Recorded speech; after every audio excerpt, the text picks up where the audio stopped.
Bienvenidos a este video estudiantes miembros de la Cátedra de Estática de la Escuela de Ingeniería Electromecánica del Tecnológico de Costa Rica. En este video estudiaremos el tema de momentos de inercia.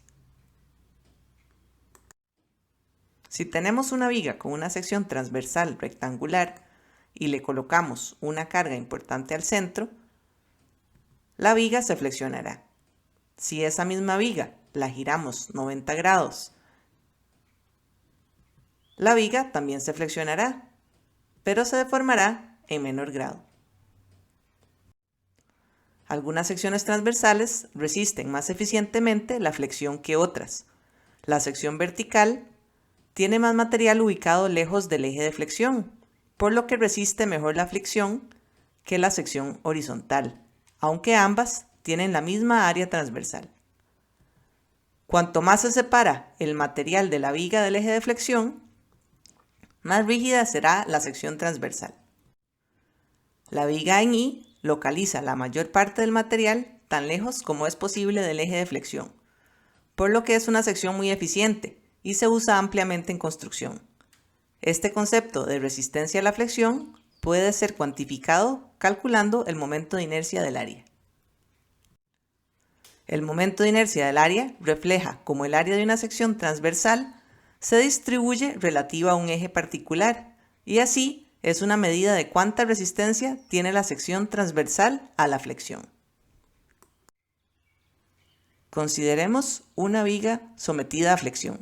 De mecánica de materiales se conoce que las fuerzas internas de cualquier sección DA de la viga varían linealmente con la distancia y del DA al eje de flexión o eje neutro, eje X en la figura. Las cuerdas de la parte superior de la viga están a compresión y en la parte inferior están sujetas a tensión. Sobre el propio eje, las fuerzas son iguales a cero. La magnitud de la resultante R de las fuerzas elementales de F que actúan sobre toda la sección es igual a la integral de la constante K por Y por dA.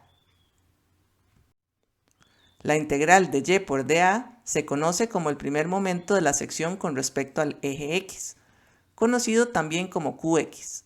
El primer momento es igual a 0 dado que el eje X pasa por el centroide de la sección y el sistema de fuerzas de F sobre la sección se reduce a un par.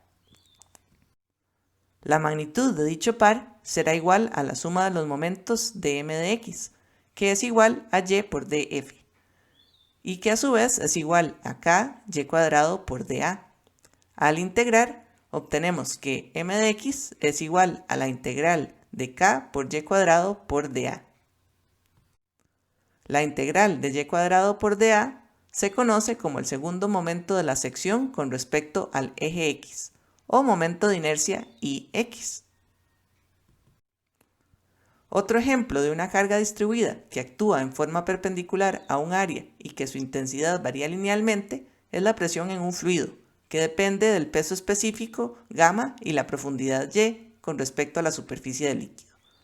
El cálculo del momento de la distribución de carga con respecto a un eje en particular será el momento de inercia de área. Por definición, entonces, los momentos de inercia de una área transversal A están dados por Ix será igual a la integral de y cuadrado por dA y y será igual a la integral de x cuadrado por dA. El momento de inercia es comúnmente usado en temas relacionados a la dinámica, mecánica de materiales, mecánica estructural y diseño mecánico, por lo que su conocimiento es esencial para un ingeniero.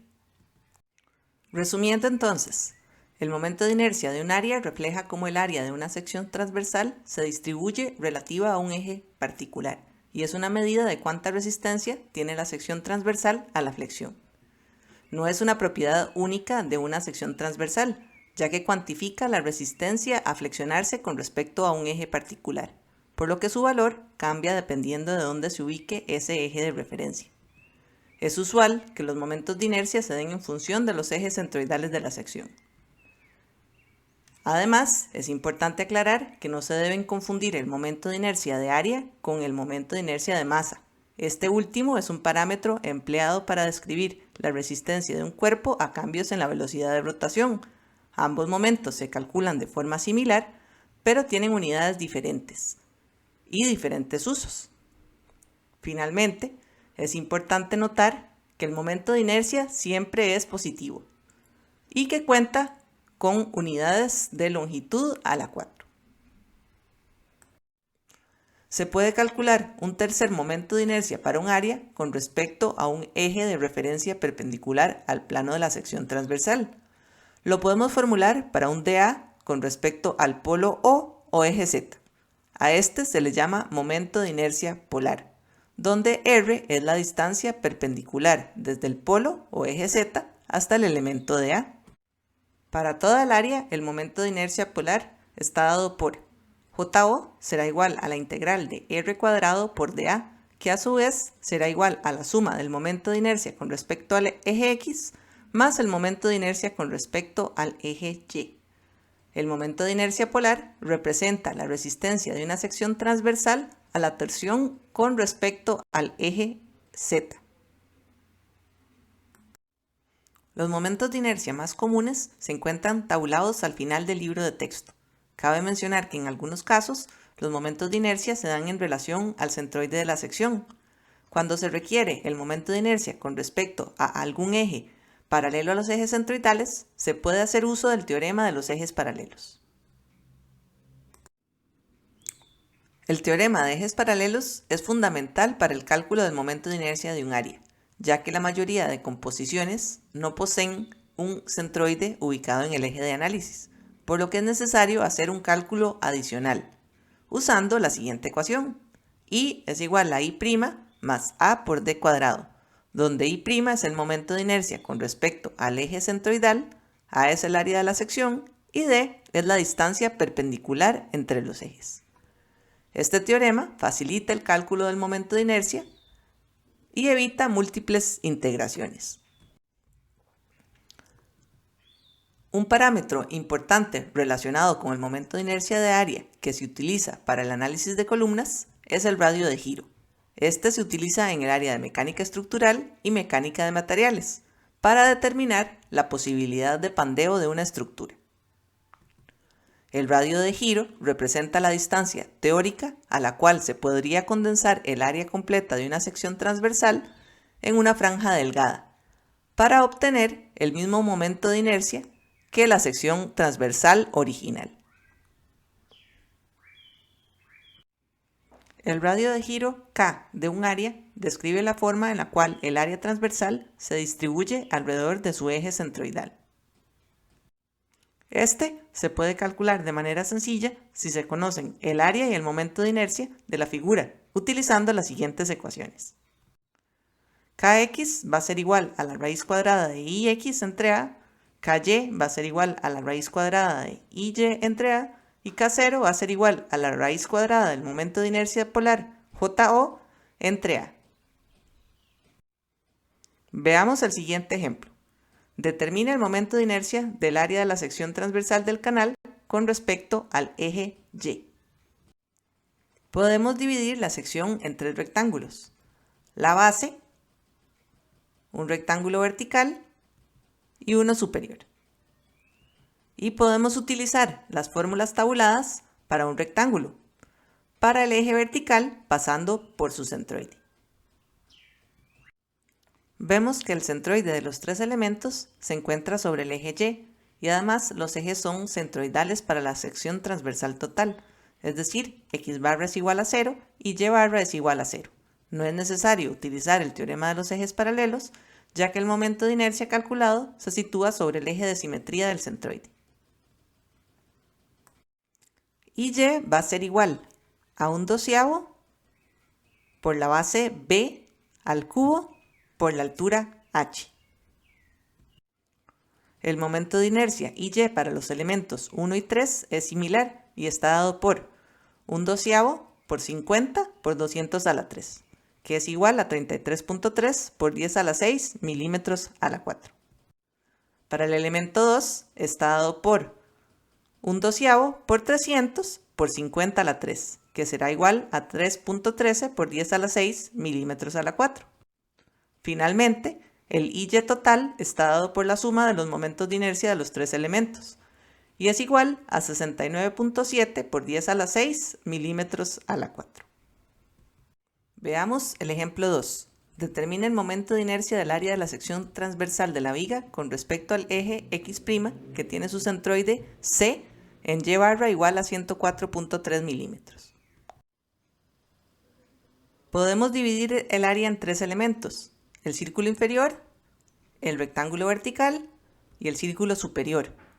Vemos que el eje X' pasa por el centroide de la sección, es decir, X barra es igual a 0 y Y barra es igual a 104.3 milímetros. Para un círculo de la tabla obtenemos que el momento de inercia del centroide para el eje X y el eje Y son iguales y están dados por Ix igual a Y igual a 1/4 de pi por r a la 3. Para un rectángulo tenemos que el momento de inercia con respecto al eje X está dado por 1/12 de la base B por la altura h al cubo. Dado que requerimos I con respecto al centroide de la sección y que conocemos I para los centroides de las partes o elementos que la conforman, debemos aplicar el teorema de los ejes paralelos. Entonces, para cada elemento, I será igual al momento de inercia respecto al centroide de la parte más el área de la parte por la distancia entre los ejes al cuadrado. Aplicando el teorema para el elemento 1 tenemos el momento de inercia con respecto al centroide, 1/4 de pi por 25 a la 4, más a por d al cuadrado. A para el elemento 1 sería igual a pi por 25 al cuadrado y d sería y barra menos r, es decir, 104.3 menos 25, con lo que obtenemos un valor de 12.65 por 10 a la 6 milímetros a la 4.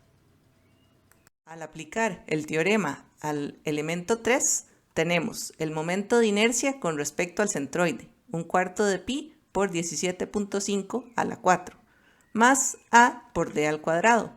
A para la sección 2 sería pi por 17.5 al cuadrado por d, que sería 217.5 menos 104.3.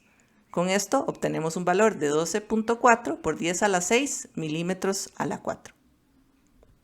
Al aplicar el teorema para el elemento 2, tenemos el momento de inercia con respecto al centroide, 1/12 de la base 15 por la altura al cubo 150, más el área del rectángulo 150 por 15 por la distancia entre los ejes al cuadrado, que en este caso sería igual a 125 menos 104.3 al cuadrado. Esto nos da un valor de 5.18 por 10 a la 6 milímetros a la 4.